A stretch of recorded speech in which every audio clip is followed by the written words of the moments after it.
Ya, Silakan. Bismillahirrahmanirrahim. Assalamualaikum warahmatullahi wabarakatuh. Alhamdulillah, salatu wassalamu ala rasulillah, Sayyidina Muhammad ibn Abdullah, wa ala alihi wa ashabihi, wa man sara ala nahjihi wa mawalah amma ba'd. Kita bertemu kembali rekan-rekan yang dimuliakan Allah pada majelis kajian hadis Rasulullah Shallallahu Alaihi Wasallam ini, yang kita ambil dari buku Umdatul Ahkam yang merupakan kompilasi hadis-hadis sahih yang diriwayatkan oleh Imam Al-Bukhari dan Imam Muslim rahmatullahi alaihi. Kita pada pekan lalu sampai pada bab atau kitab Mawaqitus Shalah atau waktu-waktu salat dan hal-hal yang berhubungan dengan masalah salat ini. Kita pada malam ini kita akan membahas tentang kelanjutan dari hadis berkaitan dengan masalah salat itu, hadis ke-45. Bagi rekan-rekan yang punya buku Umdatul Ahkam, silahkan dilihat kitab tersebut. Dan kitab ini bisa juga di-download versi e-booknya, baik dalam bahasa Arab ataupun bahasa Indonesia. Baik, kita mulai ya. Hadis ke-45. An Aisyah radhiyallahu anha qalat. Dari Aisyah radhiyallahu anha, dia berkata, laqad kana Rasulullah sallallahu alaihi wasallam, adalah Nabi sallallahu alaihi wasallam, yusalli al-fajr, salat fajar, salat subuh. Fayashhad ma'ahu nisa'un minal mu'minat, salat bersama dengan beliau di masjid para kaum wanita mukminat. Mutalaffi'at bimurutihinna, yang mereka berselubung dengan kain waktu pergi ke masjid itu untuk menunaikan salat tersebut. Tsumma yarji'na ila buyutihinna ma ya'rifuhunna ahadun minal ghalas. Kemudian setelah selesai menunaikan salat subuh berjamaah di masjid itu, mereka pulang kembali ke rumah mereka dalam suasana keadaan masih remang-remang dan tidak ada yang bisa melihat rupa mereka secara jelas. Hadis ini diriwayatkan sekali lagi oleh Ummul Mukminin Aisyah radhiyallahu anha. Dan hadis ini menggambarkan bahwa Rasulullah Shallallahu Alaihi Wasallam menunaikan salah satu dari salat-salat yang 5, dan beliau selalu dilaporkan menunaikan salat 5 waktu itu di masjid. Dan ini dia salah satu buktinya, salat subuh. Kadang-kadang dalam istilah Al-Quran disebut dengan salatul fajr. Kadang-kadang dalam hadis atau Al-Quran itu kita menemukan istilah lain, salatus subuh, salat subuh. Sebagaimana salah satu hadis Rasulullah Sallallahu Alaihi Wasallam, 2 rakaat sebelum fajar, sebelum salat subuh, khairun minad dunya wa ma fiha, lebih baik daripada dunia dan seisinya. Ini yang pertama yang perlu kita garis bawahi tentang pentingnya seorang muslim, kaum laki, untuk menunaikan salat berjamaah di masjid atau di musala atau tempat di mana dirutinkan di tempat tersebut salat berjamaah. Untuk kasus rekan-rekan yang ada di Jepang, mungkin kalau tersedia di sekitar tempat tinggal kita musala atau masjid atau katakanlah sebuah flat yang diniatkan dan dibuat sedemikian rupa untuk tempat menunaikan salat berjamaah, alangkah bagusnya hal yang demikian diciptakan komunitas yang demikian, supaya jangan sampai kita tidak, kaum laki-laki ini tidak menunaikan salat berjamaah di satu tempat tertentu. Dan Rasulullah SAW tidak pernah mencontohkan menunaikan salat berjamaah di rumah, hatta bersama dengan istri beliau atau keturunan beliau. Meskipun ini kadang-kadang dijadikan alasan oleh kaum bapak bahwa saya tidak salat berjamaah di masjid karena saya ingin menjadi imam di rumah, mendidik keluarga kita, supaya mereka juga tahu bagaimana cara sholat yang baik. Ini sebenarnya bisa disiasati dengan cara yang lain, supaya mereka belajar lewat komputer, belajar lewat orang tua mereka, dalam hal ini ibu. Nah, tapi untuk kita, kaum laki-laki, kaum muslimin, tidak dianjurkan. Bahkan sebagian ulama mengkategorikan dosa jika kita menunaikan sholat 5 waktu di masjid. Karena sholat 5 waktu bagi kaum laki-laki, itu tempatnya di masjid. Ada pendapat yang lain yang lebih longgar, mengatakan bahwa sholat 5 waktu di masjid untuk kaum laki-laki sunnatun muakkadah, sunnah yang ditekankan sekali. Cuma perbedaannya kata para ulama ya sangat tipis. Meskipun ini sunnah tapi sunnah muakkadah, hampir-hampir menyentuh wilayah dan definisi dari yang wajib. Ala kulli hal, anyway, kita tetap dilarang kaum laki-laki untuk menunaikan sholat 5 waktu di rumah kita. Mari kita ciptakan, dan saya paham lingkungan di Jepang itu untuk bapak-bapak dan rekan-rekan semua, kita buat komunitas di mana kita sholat 5 waktu di tempat tersebut yang kita anggap sebagai musola atau masjid, atau kalau kebetulan memang tinggal di sebuah tempat yang berdekatan dengan rumah ibadah, masjid atau musola, mari kita beramai-ramai menghidupkan tempat-tempat yang demikian. Karena memang Allah memberikan jaminan bahwa orang-orang yang memakmurkan masjid, memakmurkan apapun yang dikategorikan masjid sebagai orang-orang yang memiliki keimanan di dalam hatinya. Allah berfirman, "Innama ya'muru masajidallah." Orang-orang yang suka memakmurkan masjid-masjid Allah, man amana billahi wal yaumil akhir, adalah orang-orang yang beriman kepada Allah dan hari akhirat. Nah, ini kita ingat komitmen keimanan kita ditentukan tentang bagaimana kita memakmurkan, menghidupkan, dan menunaikan sholat 5 waktu di masjid-masjid atau musola yang terdekat dari tempat tinggal kita.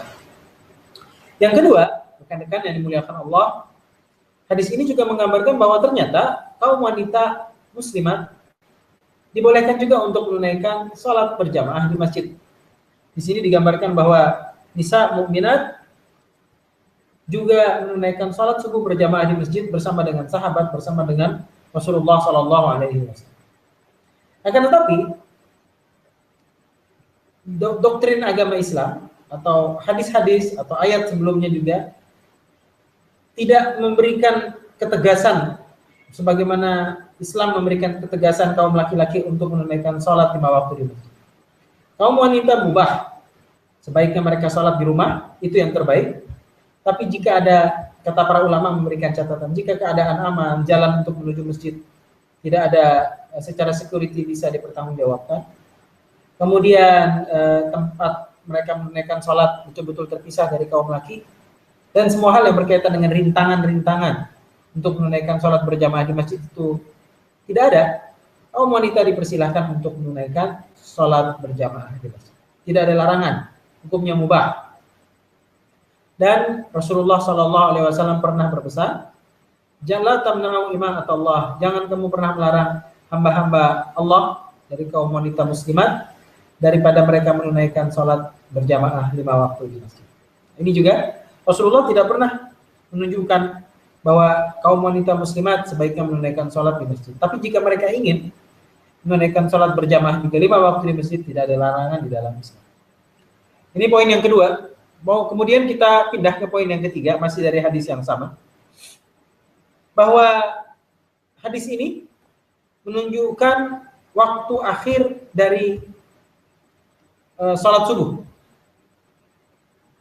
Dibuktikan bahwa kaum muslimat tadi dan sekaligus juga kaum muslimin keluar dari tempat mereka sholat pada saat kondisi masih remang-remang, dan itu menjelang pagi sudah atau menjelang matahari terbit. Para ulama kemudian meriwayatkan dan mengumpulkan berbagai macam dalil yang ada terkait dengan kapan awal waktu sholat subuh dan kapan akhir waktu sholat subuh. Ini buat rekan-rekan yang sudah memegang, kalau kita di Indonesia, sambil diingat biasanya kita punya jadwal sholat abadi. Semakin kadang-kadang berubah, semakin cepat, kadang-kadang lambat gitu dia. Nah, mungkin di Jepang juga ada itu, saya pernah melihat juga di masjid di Okachimachi itu, bahwa kadang-kadang maju, kadang-kadang mundur waktunya. Ini tidak ada masalah. Cuma bagi kita yang kebetulan tidak megang kopi dari jadwal sholat abadi itu, dan kita agak kesulitan untuk menentukan jam yang ada di Jepang, apakah ini masuk waktu sholat atau belum, terutama terkait dengan masalah sholat subuh, para ulama memberikan gambaran sebagai berikut. Berdasarkan dalil-dalil dari Al-Quran dan Sunnah, bahwa awal waktu sholat subuh adalah ketika munculnya fajar shadiq.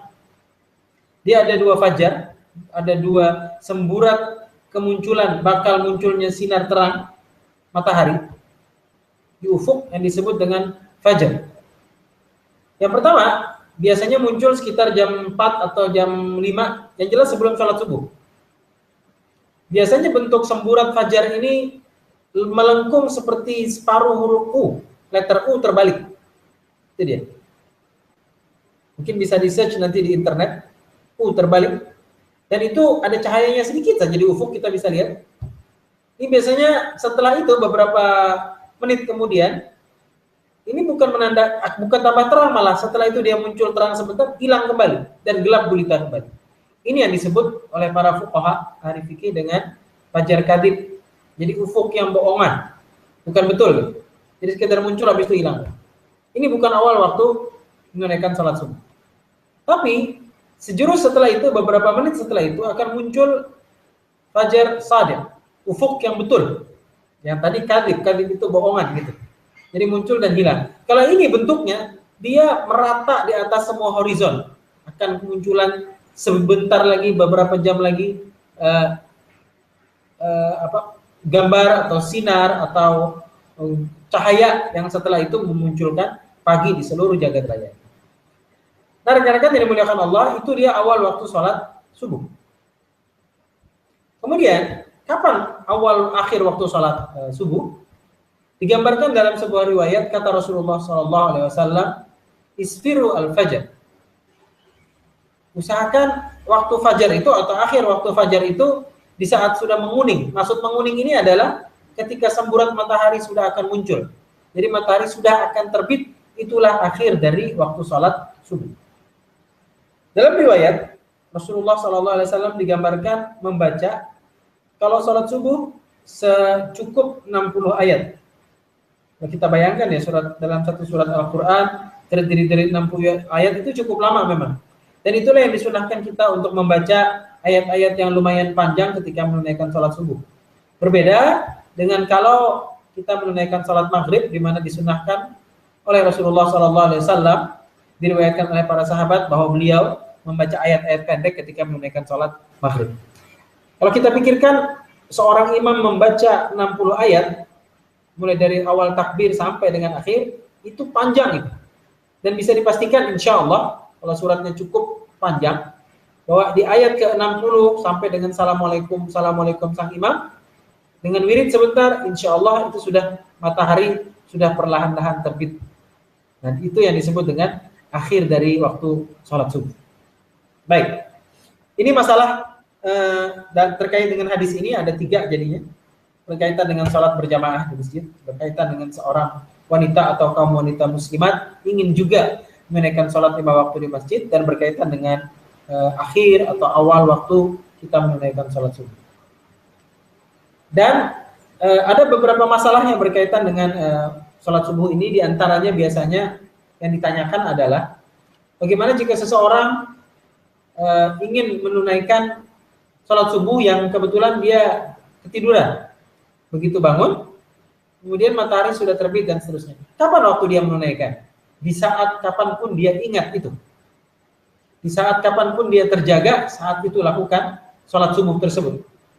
Meskipun ada larangan dari Rasulullah SAW untuk menunaikan sholat saat matahari terbit atau saat matahari tenggelam. Artinya setelah sholat subuh tidak boleh menunaikan sholat apapun juga. Setelah sholat asar tidak boleh menunaikan sholat apapun juga. Tapi larangan ini berlaku hanya untuk kita yang tidak masbuk, tidak telat bangun sholat subuh. Jadi menunaikan sholat subuh dilarang sampai matahari terbit. Jadi kalau mau tunaikan di awal waktu, itu terbaik. Jangan sampai matahari terbit. Kalau matahari terbit haram sudah. Nah, jadi pembolehan ini yang ditanyakan tadi adalah pembolehan bagi kalangan atau orang-orang yang ngelindur, tidur kesiangan, sehingga mereka ketika bangun matahari sudah naik, saat itulah dia menunaikan sholat subuhnya, mengqadha apa yang tertinggal dari sholat subuhnya tadi. Cuma yang seperti ini rekan-rekan yang dimuliakan Allah bukan sebuah perbuatan yang patut diulang. Sekali mungkin ya karena terlalu letih, karena terlalu capek dari malam, atau banyak kerjaan dan seterusnya, bolehlah sekali-sekali dalam tanda kutip. Tetapi jangan pernah kita mengulang untuk selalu ketiduran. Hendaklah kita selalu menunaikan kewajiban salat ini pada tepat waktunya. Allah berfirman, "Innas salata kanat 'alal mu'minina kitaban mawquta." Bahwa sesungguhnya salat 5 waktu itu telah diwajibkan, telah ditentukan untuk kita kaum mukminin dengan waktu-waktu yang telah menjadi ketetapan oleh Allah Subhanahu wa taala. Kemudian masalah yang lain berkaitan dengan sholat subuh ini. Kita ingat tadi bahwa hadis Rasulullah Shallallahu Alaihi Wasallam, kata beliau, rakaata al-fajr, 2 rakaat sebelum subuh, khairun minad dunya wa ma fiha, lebih baik dari dunia dan seisinya. Karena itu jangan heran jika para sahabat mereka berlomba-lomba untuk menunaikan qobliyah subuh ini.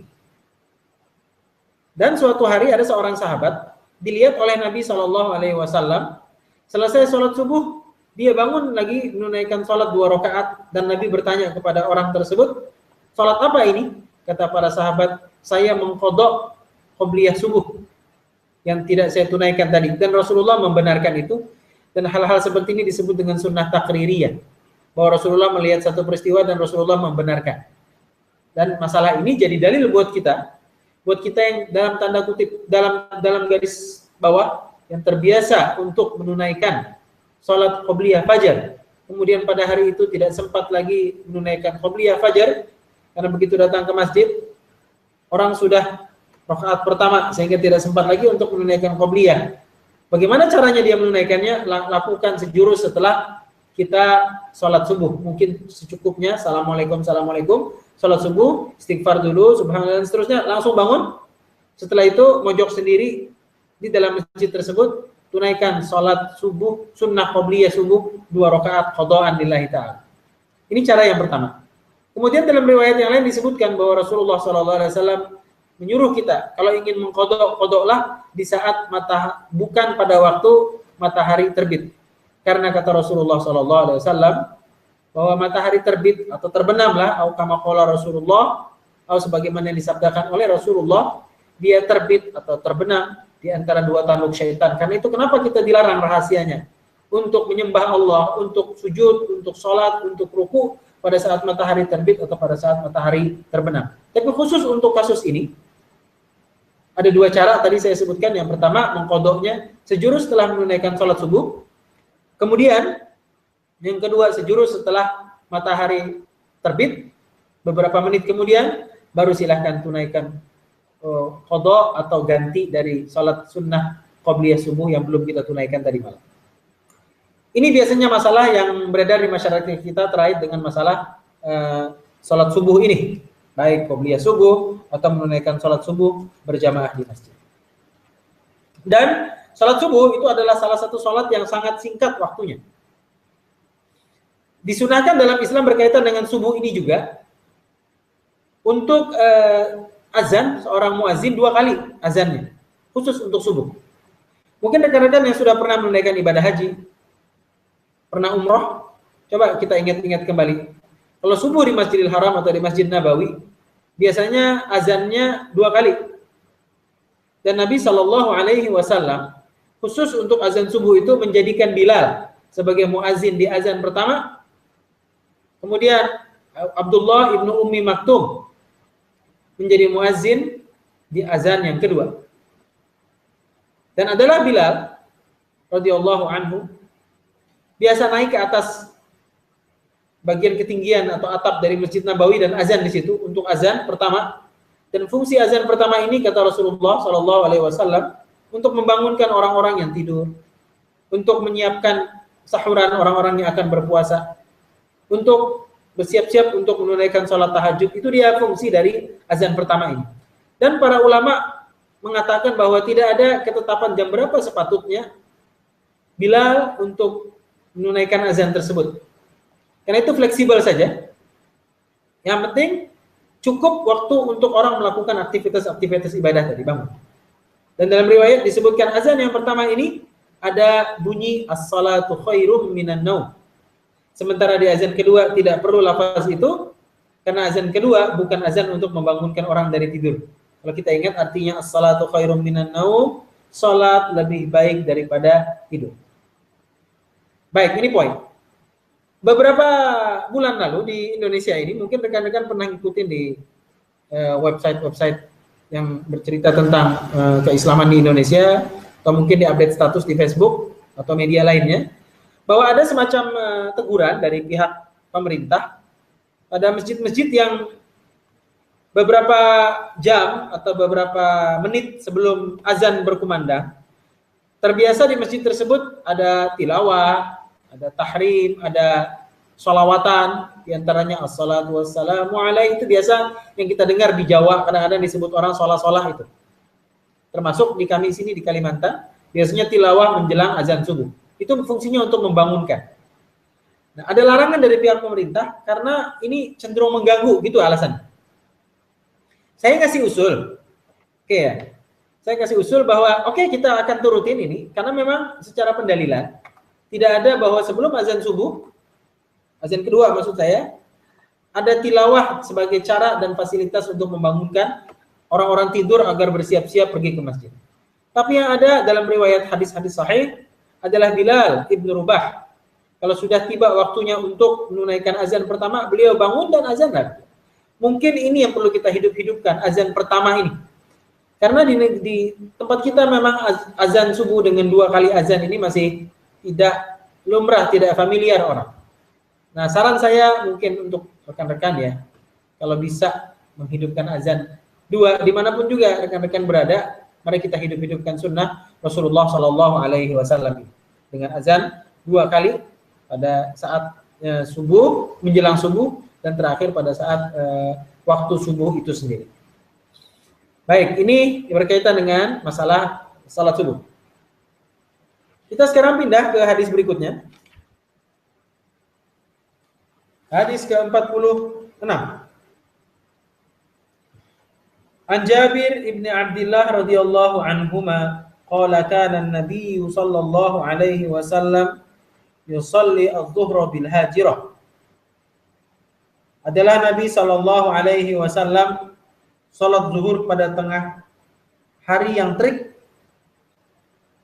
wal asra wasyamsu naqiyah, dan beliau salat asar ketika matahari dalam keadaan bersih, wal maghrib idza wajabat, dan salat maghrib ketika matahari sudah terbenam, wal isya ahyanan wa ahyanan idza ra'ahum ijtama'u ajjal, dan beliau kadang-kadang demikian dan kadang-kadang demikian, artinya mengawalkan atau mengakhirkan waktu salat isya, pelaksanaan salat isya jika beliau melihat mereka berkumpul, artinya jamaah masjid sudah pada datang.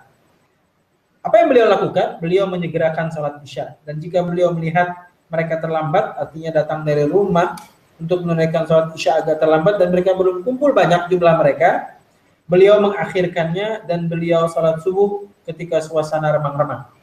Rekan-rekan yang dimuliakan Allah, hadis dari Jabir bin Abdullah ini mengajarkan kepada kita waktu salat yang lain selain salat subuh. Dan ini dimulai dengan zuhur. Waktu salat zuhur itu biasanya ditandai kalau dengan matahari ya di atas kepala kita. Ketika bayang-bayang sudah begitu memudar, di saat itulah waktu yang tepat untuk menunaikan sholat zuhur. Tapi kalau sholat zuhur ini, kemudian sholat asar ini orang tidak banyak mendebat. Karena memang secara umum sekitar jam 12, jam 12.30, itu sudah masuk waktu sholat zuhur. Dan berakhir sampai dengan bentuk bayangan, kalau kita berdiri ya kapan akhir waktu sholat zuhur, sampai ketika kita berdiri dan bayangan dari tubuh kita sama panjangnya dengan tubuh kita. Ini kira-kira akhir dari waktu sholat asar. Dan masuk sholat asar ketika itu. Oke, berarti zuhur itu dia. Sedangkan sholat asar, itu sampai sebelum matahari terbenam. Kalau sudah matahari terbenam, kita dilarang untuk menunaikan sholat asar. Tapi ini bagi orang-orang yang sholat bukan ketiduran, bukan dalam keadaan lupa, dan seterusnya. Jadi kita wajib menunaikan sholat zuhur karena waktunya terbatas, sholat asar terbatas karena waktunya juga memang terbatas untuk kita tunaikan. Supaya kita tidak tunda-tunda sholat-sholat zuhur dan asar ini. Kemudian juga waktu sholat maghrib setelah matahari terbenam, kita menunaikan sholat maghrib sampai dengan muncul waktu sholat isya. Kalau di kita biasanya jam 8, matahari sudah terbenam betul, itu awal masuk sholat isya. Dan sholat isya yang ingin kita bicarakan sebenarnya dari hadis ini. yang akan kita soroti adalah sabda Rasulullah Shallallahu Alaihi Wasallam bahwa ahyanan wa ahyanan, kadang-kadang beliau begini, kadang-kadang begitu. Maksudnya adalah kadang-kadang untuk waktu sholat isya khusus beliau melihat kalau jamaah jumlahnya sudah banyak, sudah kumpul, beliau awalkan waktu sholat isya. Dan jika jumlah mereka masih sedikit, beliau tunda waktu sholat isya itu yang dalam riwayat sampai dengan pertengahan malam.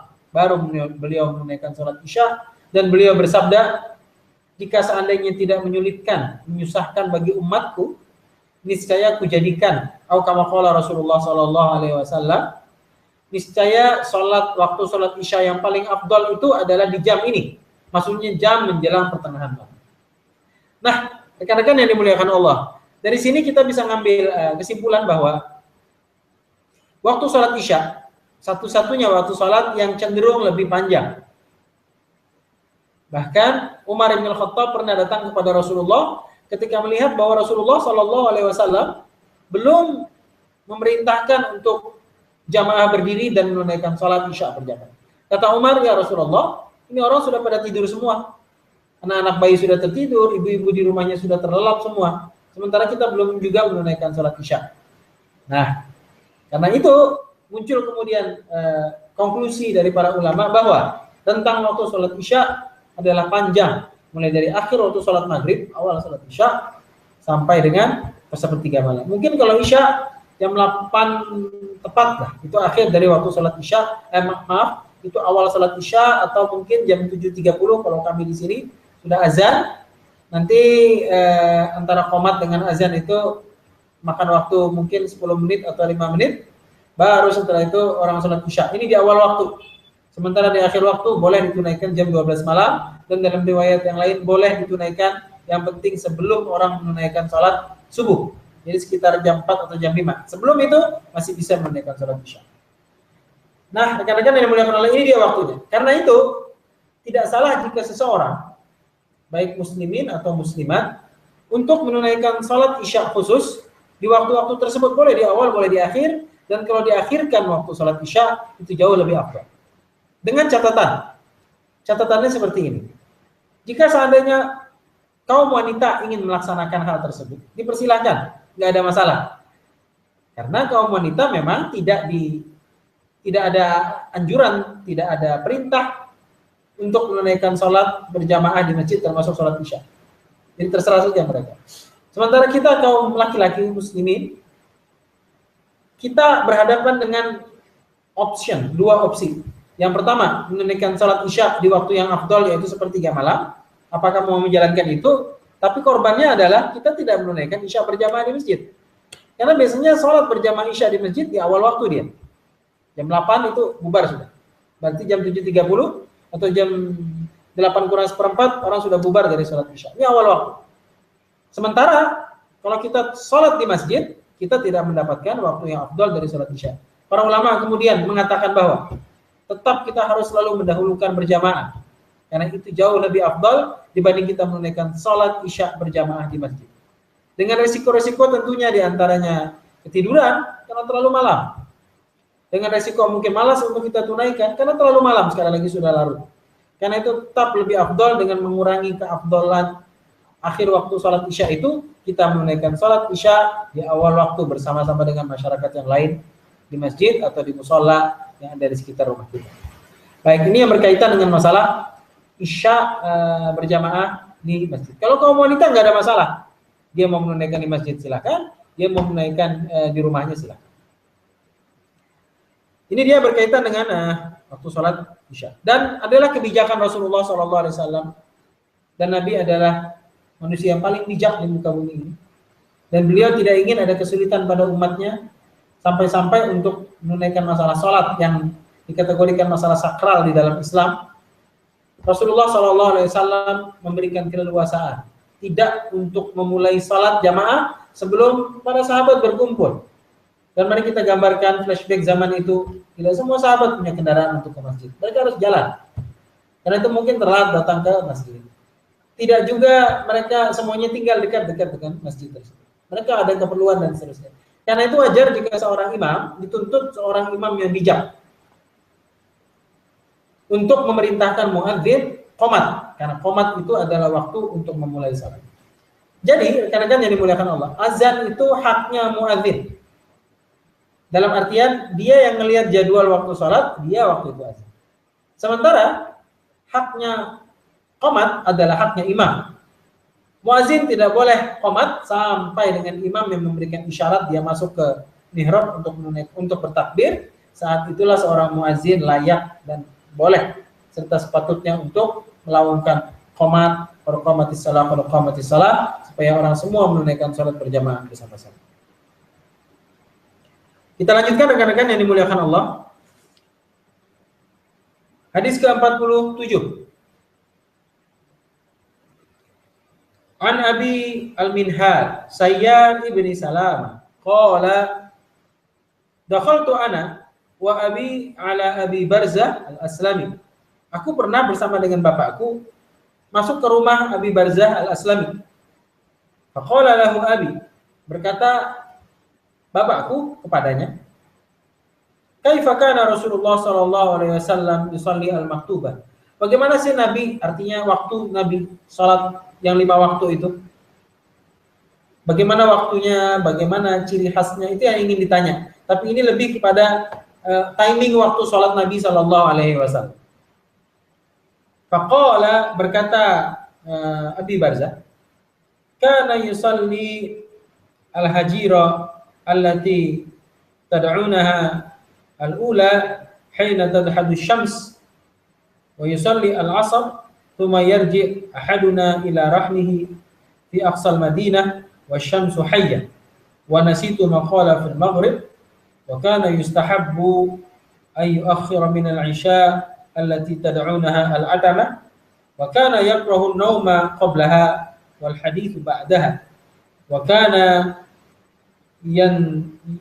yanfatilu min salatil ghadati hatta ya'rifu ar-rajul jalisahu wa kana yaqra'u bis-sittina ila mi'ah. Dari Abul Minhal Sayyar ibni Salamah, dia berkata, aku bersama ayahku masuk ke tempat Abu Barzah Al-Aslami, lalu ayahku bertanya kepadanya, bagaimana Rasulullah sallallahu alaihi wasallam menunaikan salat wajib? Abu Barzah menjawab, beliau salat hajirah atau alias salat zuhur.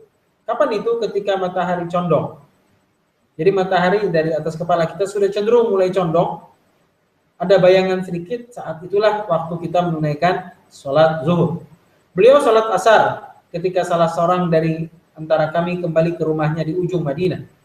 Kemudian sementara matahari masih berwarna putih. Kata Abu Barzah, aku lupa apa yang dikatakan Rasulullah tentang salat maghrib. Dan beliau suka mengakhirkan salat isya. Nah, bayangkan ini rekan-rekan, ini Rasulullah sendiri suka untuk mengakhirkan pelaksanaan salat isya. Jadi boleh, bahkan itu lebih afdal, disebut suka di sini, untuk menunaikan salat isya di akhir waktu, dan itu waktu yang lebih tepat untuk menunaikan salat tersebut. Yang kalian sebut dengan salat al-atamah. Kemudian beliau tidak suka tidur sebelum salat isya dan mengobrol sesudah salat isya. Beliau mengakhirkan salat subuh ketika seseorang dapat mengenali teman duduknya, dan beliau biasa membaca 60 hingga 100 ayat pada salat subuh. Yang lain juga yang kita bisa ambil hikmah dari pelaksanaan waktu-waktu salat ini, bahwa beliau sallallahu alaihi wasallam tidak suka tidur sebelum menunaikan salat isya. Karena memang kalau sudah tidur sebelum salat isya itu kecapean mungkin ya, habis maghrib, telentang depan TV atau telentang di depan buku, itu tiduran sampai begitu bangun sudah larut malam atau malah kebablasan. Ini sangat tidak disukai oleh Rasulullah sallallahu alaihi wasallam. Jadi ya tunggu saja sampai kita mendengar azan berkumandang untuk salat isya, atau kita lihat jam waktunya salat isya, salat saja di awal waktu, itu lebih afdal dibanding kita menunda-nunda, menunggu waktu salat isya yang afdal yang akhir itu, nanti kita ketiduran. Padahal ini sesuatu yang makruh yang tidak layak bagi seorang muslim senantiasa selalu menjalankan seperti itu. Yang kedua yang tidak disukai oleh Rasulullah SAW adalah berbicara ba'dahu, berbicara setelah salat isya. Apa maksudnya ini? Ini berbicara pada masalah-masalah yang tidak berhubungan langsung dengan masalah-masalah agama. Tidak berbicara tentang sesuatu yang tidak ada manfaatnya. Bayangkan kita kadang-kadang ini anak-anak muda lah, ketika keluhan kesehatan belum banyak, terbiasa sudah untuk tidur larut malam. Jam 10 belum tidur, jam 11 dan seterusnya. Jika itu memang ada keperluan dan tidak dilakukan berterusan, tidak ada masalah. Dan hadis ini tidak menyinggung masalah-masalah yang demikian atau kebiasaan yang demikian. Tapi kita patut pahami bahwa tidaklah Rasulullah SAW melafazkan, menyampaikan sebuah hadis pasti ada hikmah. Baik hikmah secara sosial, baik hikmah secara kesehatan, baik hikmah secara agama. Dan kesehatan sekarang membuktikan bahwa orang-orang yang selalu telat tidur, atau dalam tema ini berbicara sana kemari jam 11, jam 12 tiap malam baru tidur, saya dipastikan orang itu pada saat usia 30, menjelang usia 40 dan seterusnya, mulai sakit kuning, mulai livernya menyerang. Itu karena sebabnya ini dia. Tidak mungkin Rasulullah bersabda satu hal pasti ada hikmahnya bagi kita manusia, entah dari segi apapun juga hikmah itu kita dapatkan kemudian. Karena itu rekan-rekan yang dimuliakan Allah, kalau kita memang sudah tidak ada lagi kegiatan yang bisa kita lakukan, atau kalaupun ada, usahakan ditunda besok. Tidak baik kita selalu menunda tidur. Jam 11 masih jaga, jam 12 juga update status, kemudian lihat internet dan seterusnya. Kalau memang diperlukan untuk lembur kerja tugas kuliah, kerja tugas kantor, menyelesaikan skripsi dan seterusnya, oke lah, tapi jangan terus-menerus dilakukan seperti itu. Karena bagaimanapun juga badan kita, kata Rasulullah, inna badanaka alaika hak, badan kamu punya hak bagi dirimu. Jangan kita porsir karena ada saatnya kita drop, padahal kita masih ada anak. Memang ajal itu bukan di tangan kita, ajal di tangan Allah Subhanahu wa Ta'ala. Tapi ketika kita mampu untuk menjaga fisik kita sehat, ketika sakit kita berusaha untuk berobat, bahkan berusaha untuk tidak jatuh sakit, itu juga bagian dari takdir Allah yang indah kepada kita. Jadi takdir Allah berbarengan dengan takdir Allah yang lain.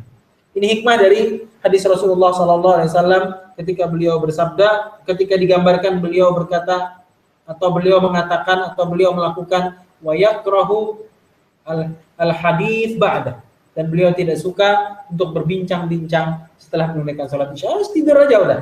Ini hikmah yang lain juga supaya tidur awal kita bisa qiyamul lail nanti. Qiyamul lail itu perlu fisik yang kuat, perlu tidur yang cukup. Jadi jam 4, jam 5 sudah qiyamul lail. Bagaimana kalau kita tidak tidur tadi malam atau terlambat? Insya Allah ini masalah dan untuk badan kita. Baik. Kemudian rekan-rekan, Bapak Ibu, ikhwan dan akhwat fillah rahimakumullah. Di sini juga digambarkan bahwa Rasulullah SAW biasa untuk membaca ayat-ayat yang panjang-panjang ketika beliau menunaikan salat subuh atau menjadi imam di salat subuh. Di sini digambarkan beliau membaca 60 hingga 100 ayat. Rakaat pertama, rakaat kedua itu dicampur jadi satu. Coba Bapak-bapak kalau buka surat Al-Baqarah sekarang, sampai berapa lembar itu? 6 sampai 10 itu. Dan ini sunnah. Karena itu saya sarankan untuk kita yang banyak hafalannya salat subuh, katakanlah terpaksa salat di rumah. Karena jauh kita, tidak ada komunitas orang menunaikan salat berjamaah di masjid. Salat sendiri-sendiri, oke lah. Temporary, oke, gitu. Kita lakukan itu di rumah. Usahakan salat subuh bacaannya lebih panjang daripada salat-salat yang lain. Lebih panjang dari salat maghrib, lebih panjang dari salat isya. Dan qudwah kita Rasulullah Sallallahu Alaihi Wasallam membaca pada saat beliau menjadi imam di salat subuh 60 ayat, sepanjang 60 ayat baru assalamualaikum, assalamualaikum, atau sampai dengan 100 ayat baru beliau menutup salat tersebut. Kita lanjutkan rekan-rekan yang dimuliakan Allah pada hadis yang berikut.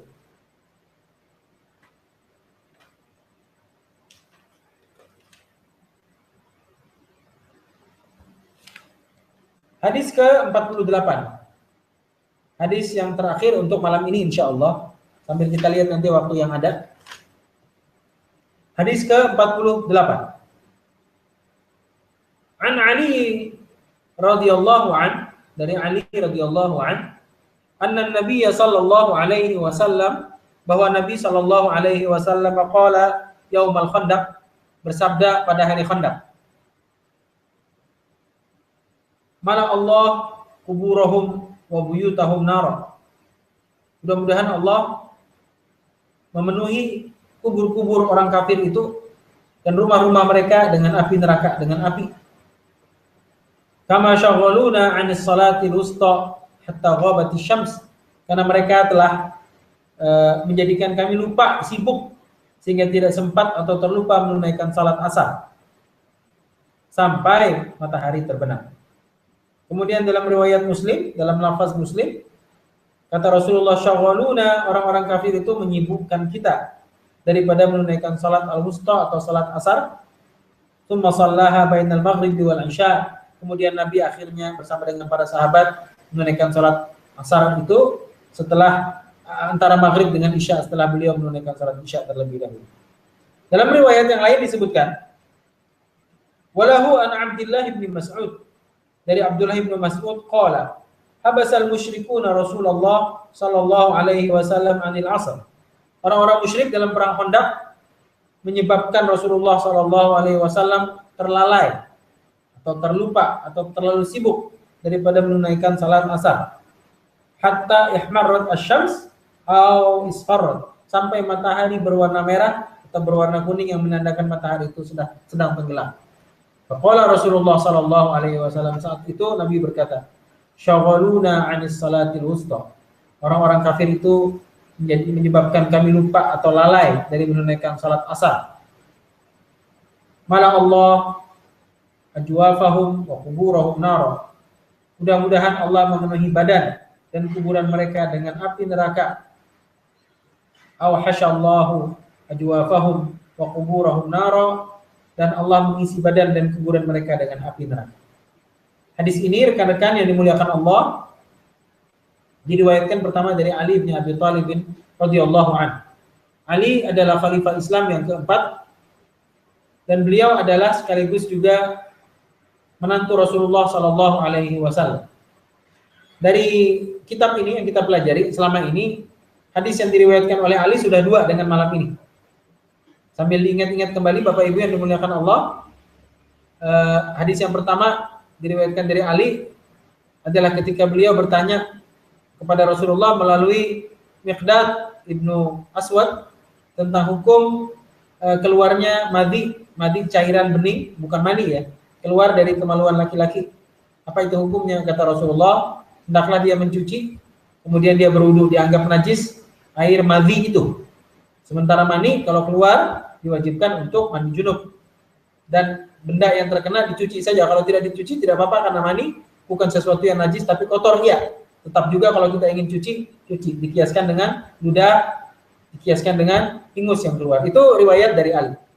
Nah, ini riwayat dari Ali yang kedua, dan beliau adalah menantu Rasulullah sallallahu alaihi wasallam. Ali bin Abi Thalib bin rajulun syuja', digambarkan syabun syuja', anak muda, lelaki, sehat, kuat, perjaka, menikah dengan Fatimah radhiyallahu anhum ajma'in. Dan ada diriwayatkan pada suatu hari Ali dan Fatimah ini sedang tidak cocok, biasalah. Suami istri kadang-kadang akur, kadang-kadang tidak. Lumrah itu. Kita sebagai manusia kadang kesal, kadang marah dan seterusnya. Dan itu terjadi di rumah tangga sahabat-sahabat Nabi ridwanullahi alaihi. Kemudian keluarlah Ali dari rumah untuk tujuan menenangkan diri, dia pergi ke masjid yang ada dekat rumah beliau. Masuklah Rasulullah SAW mengunjungi putri beliau dengan menantunya, ternyata tidak ada di rumah, putrinya saja yang ada, Fatimah. Kemudian setelah bertanya di mana Ali, di mana suamiku ada di masjid. Datanglah Rasulullah ke masjid. Sampai di masjid dia lihat Ali sedang tiduran di atas lantai, dan sambil diingat bahwa Masjid Nabawi zaman itu bukan berlantaikan tahel atau karpet dan seterusnya, tapi memang pasir biasa. Dan artinya Ali sedang baringan di atas pasir di dalam masjid. Kata Rasulullah SAW, "Qum ya Aba Turab." Bangunlah engkau wahai Abu Turab. Abu Turab itu bapak sang debu, bapak sang pasir.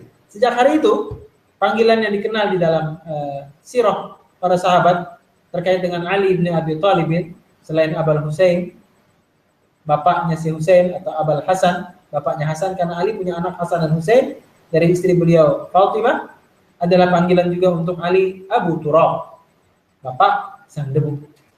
Ali bin Abi Thalib radhiyallahu anhu berkata pada hari Khandaq, Yaumul Khandaq. Khandaq itu farid. Dan biasanya digambarkan juga di dalam Al-Qur'an bukan dengan istilah farid, tapi dengan istilah ahzab. Suratul Ahzab. Ahzab nama lain dari perang Parit. Kalau Parit ini dinamakan perang itu dengan perang Parit karena Madinah akan diserbu oleh orang-orang kafir Quraisy dengan mengajak semua suku-suku yang ada di sekitar Jazirah Arab saat itu untuk menghancurkan Nabi Muhammad SAW. Dan taktik pertahanan kota yang saat itu dilaksanakan oleh Rasulullah berdasarkan masukan dari beberapa sahabat, diantaranya Salman Al-Farisi, untuk membentengi kota di bagian yang paling mudah diterobos musuh adalah pintu gerbang kota Madinah dengan menggali parit dengan lebar sangat lebar, dengan dalam sangat dalam, sehingga tidak ada satu pasukan musuh pun baik berkuda atau berjalan kaki bisa melalui parit-parit pertahanan tersebut kecuali diketahui oleh kaum muslimin, dan mereka masuk dengan susah payah. Nah, jadi nama perang ini kadang-kadang disebut dengan perang Khandaq. Kadang-kadang perang ini disebut dengan perang Al-Ahzab. Hizb Ahzab itu artinya golongan kelompok orang-orang yang berkumpul untuk menyerbu Madinah dan membinasakan dakwah Islam serta Rasulullah SAW dan para sahabatnya. Jadi kira-kira hadis ini menjelang pertempuran tersebut atau di tengah-tengah pertempuran tersebut, Ali meriwayatkan hadis ini. Dan Ali mendengar hadis ini dengan diorama, dengan latar belakang pertempuran Khandaq atau pertempuran Ahzab. Jadi Rasulullah SAW di pertempuran tersebut atau sebelum perang tersebut menggali parit bersama dengan sahabat. Selesai menggali parit, berhadapanlah para pejuang ini, para mujahidin ini, dipimpin oleh Rasulullah melawan orang-orang kafir Quraisy dan sekutu-sekutunya. Saking sibuknya bertempur, mempersiapkan pertempuran, menjaga lubang-lubang pertahanan, parit-parit perlindungan, sehingga Rasulullah SAW dan para sahabat sampai dalam tanda kutip terlupa untuk menunaikan sholat asar karena saking tegangnya kondisi. Dan para ulama mengatakan ini sebelum disyariatkannya salatul khauf. Salatul khauf adalah salat di tengah kecamuk peperangan. Saat itu belum ada disyariatkan oleh Allah Subhanahu wa taala salat khauf itu. Sehingga jadilah apa yang telah terjadi.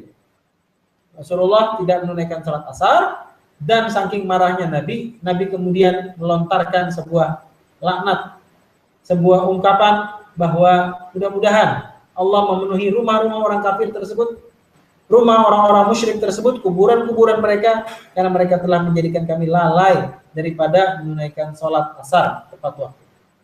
Kapan kemudian dalam riwayat para sahabat Nabi SAW menunaikan sholat asar tersebut?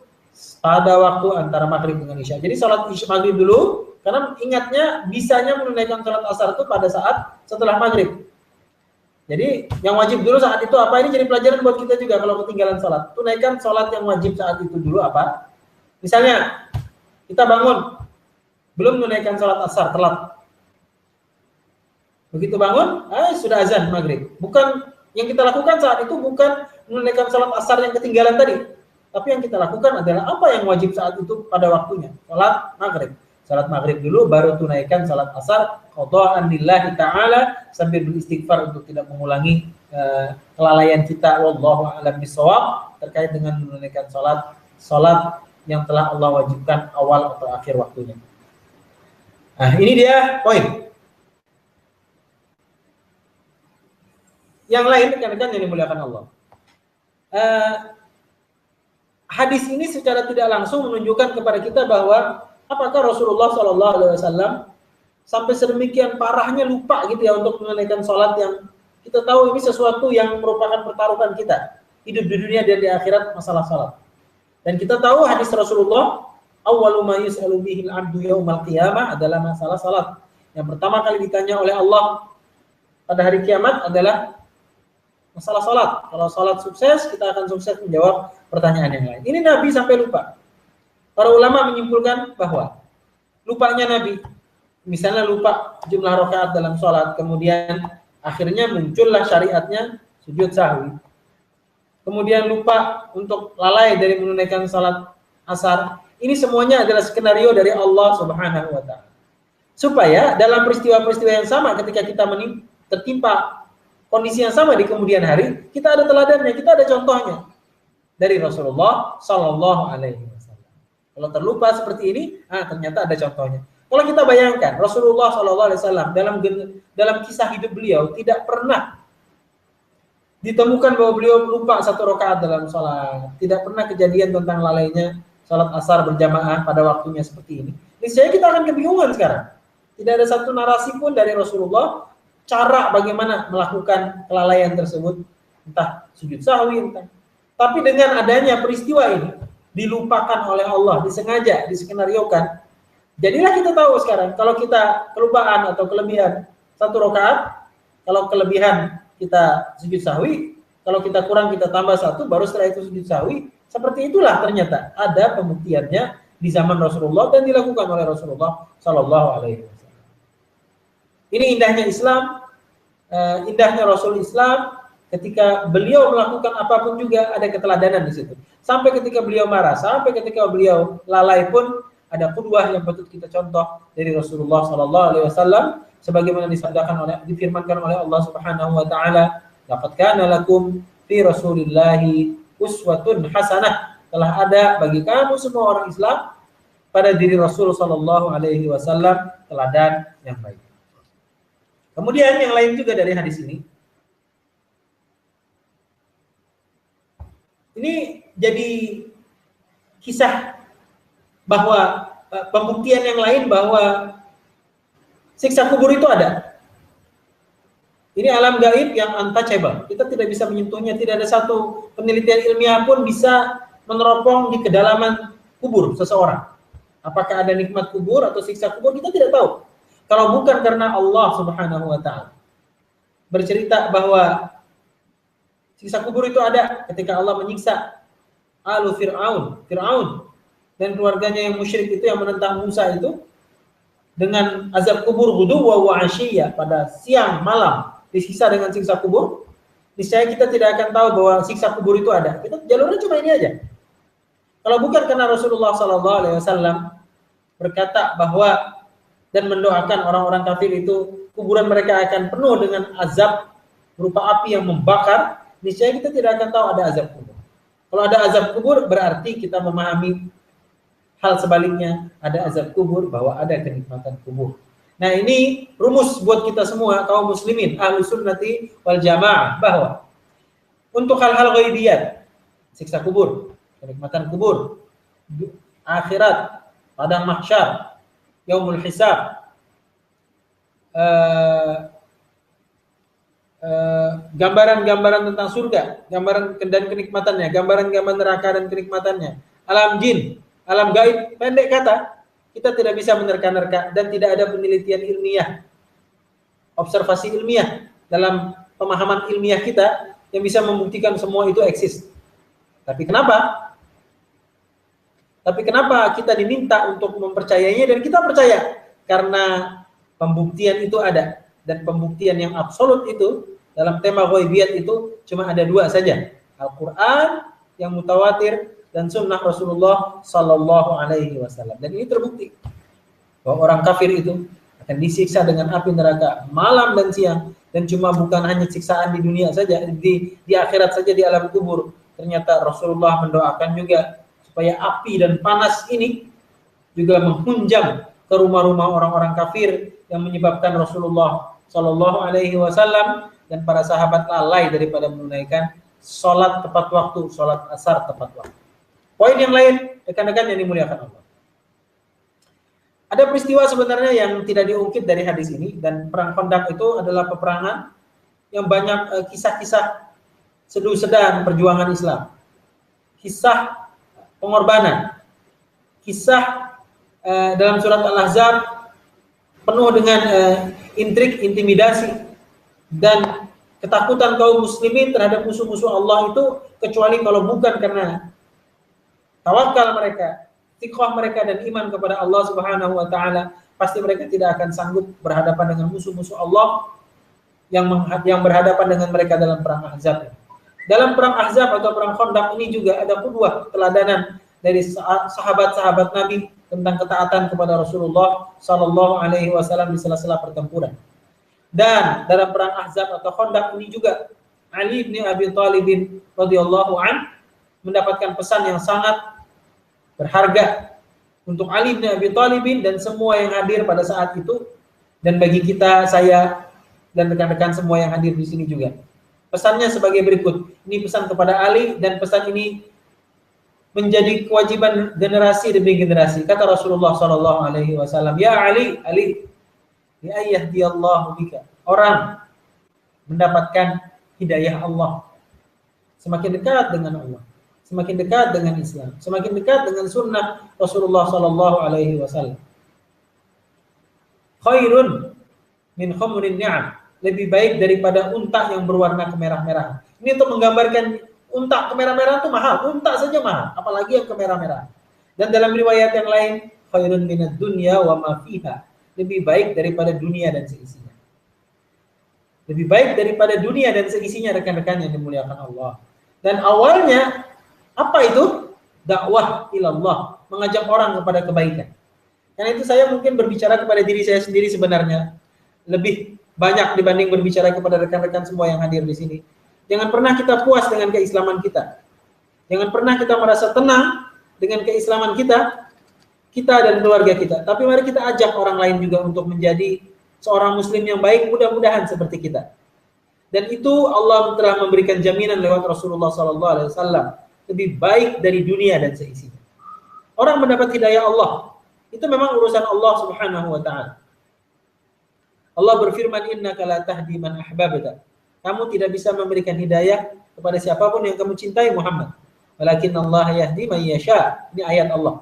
Akan tapi Allah memberikan hidayah kepada siapapun yang Dia inginkan. Akan tetapi masalah hidayah itu meskipun berada di tangan Allah, untuk menggiring orang-orang di sekitar kita, di sekitar kampus kita, di sekitar paguyuban kita, di sekitar lingkungan kerja kita, itu ada di tangan kita.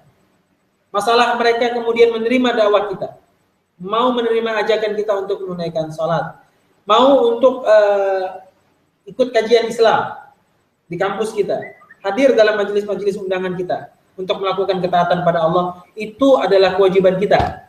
Dan kalau mereka kemudian merasa enjoy gitu ya dengan hidayah yang kita tuntun kepada hal tersebut, saat itulah rekan-rekan yang dimuliakan Allah, kita jadi tahu bahwa inilah orang-orang yang telah mendapatkan hidayah Allah Subhanahu wa taala mulai dari atau melalui tangan kita. Dan mudah-mudahan itu menjadi catatan amalan kita kelak di hadapan Allah Subhanahu wa taala, lebih baik dari dunia dan seisinya. Bayangkan ikhwan dan akhwat fillah, ibu-ibu dan bapak-bapak yang dimuliakan Allah. Ini Ali menjelang perang. Logika kita, orang kalau mau perang, ujangan dari jenderalnya kepada kolonelnya atau kepada sersannya atau kepada pasukan tempurnya adalah tembak yang jitu, pertahankan pasukan, asah pedang, atau cari posisi penembak yang paling baik, mana sniper, di mana letak. Nabi berpesan menjelang perang ini bukan tentang masalah itu, rekan-rekan yang dimuliakan Allah, tapi beliau berpesan tentang hidayah. Seolah-olah Nabi berpesan, kita akan berlawan dengan musuh. Memang itu jatah mereka. Dan seperti itulah perlakuan mereka. Tapi Rasulullah SAW tetap tidak menutup kemungkinan ada pendekatan lain terhadap musuh-musuh Allah Subhanahu wa taala itu. Bahwa mereka masih bisa didekati dengan pendekatan-pendekatan yang dakwah fi sabilillah, dakwah di jalan Allah. Itu yang kita gagal kadang-kadang. Malas dakwah, malas ngajak orang kepada kebaikan. Alasan kita selalu gelisah. Saya aja belum benar gitu ya. Bagaimana mau ngajak orang lain untuk menjadi baik sementara saya juga belum baik. Konsep kita bukan seperti itu dan itu konsep salah. Konsep yang betul adalah perbaiki diri kita sambil gitu dia. Sambil memperbaiki juga orang-orang lain yang berada di sekitar kita. Siapa yang bisa menjadi lebih baik dulu? Kita menyampaikan belum tentu yang kita sampaikan itu kita lakukan. Kita harus sadar itu. Tapi kalau kita tunggu kita menjadi baik kemudian mengajak orang lain untuk menjadi baik, kita tidak akan pernah melakukan dakwah itu. Hanya Rasulullah SAW saja yang bisa melakukan itu. Kita sahabat bukan, kita generasi yang terbaik juga bukan, tabi'in juga tidak, ulama bukan, tapi mahasiswa orang yang bekerja di Jepang iya. Kita banyak kesalahan gitu. Dan belajar dari kesalahan itulah kita berusaha untuk memperbaiki diri sambil kita berusaha untuk mengajak orang lain ke jalan Allah Subhanahu wa taala dengan cara yang digambarkan oleh Allah, ud'u ila sabili rabbika bil hikmah, ajak orang lain untuk mendekat kepada Allah Subhanahu wa taala bil hikmah dengan hikmah, dengan kebaikan, dengan nasihat, dengan contoh, wal mau'izatil hasanah, dan nasihat, wajadilhum billati hi ahsan, atau ajak mereka untuk berdiskusi tentang ajaran agama Allah yang indah ini dan sunnah Rasulullah Shallallahu Alaihi Wasallam. Demikian rekan-rekan yang dimuliakan Allah, kajian kita seputar hadis-hadis Rasul Shallallahu Alaihi Wasallam yang ada dalam kitab Umdatul Ahkam, yang merupakan kompilasi hadis-hadis sahih dari Imam Bukhari dan Imam Muslim rahmatullahi alaihim ajma'in. Mudah-mudahan majelis ini ada manfaatnya. Lebih dan kurang saya mohon maaf. Dan silahkan kalau ada pertanyaan tertulis, ditulis, dilayangkan ke Facebook saya Muslim Gunawan, atau di grup Umdatul Ahkam yang adminnya adalah Pak Abdurrahman atau Pak Maulana atau Mbak Retno mungkin di sini. Saya persilahkan di situ, nanti kita akan jawab sesuai dengan kapasitas dan kemampuan kami yang ada pada saat ini. Aqulu qouli hadza wa astaghfirullahal azim. Subhanakallahumma wa bihamdika asyhadu an la ilaha illa anta astaghfiruka wa atubu ilaik. Wassalamualaikum warahmatullahi wabarakatuh.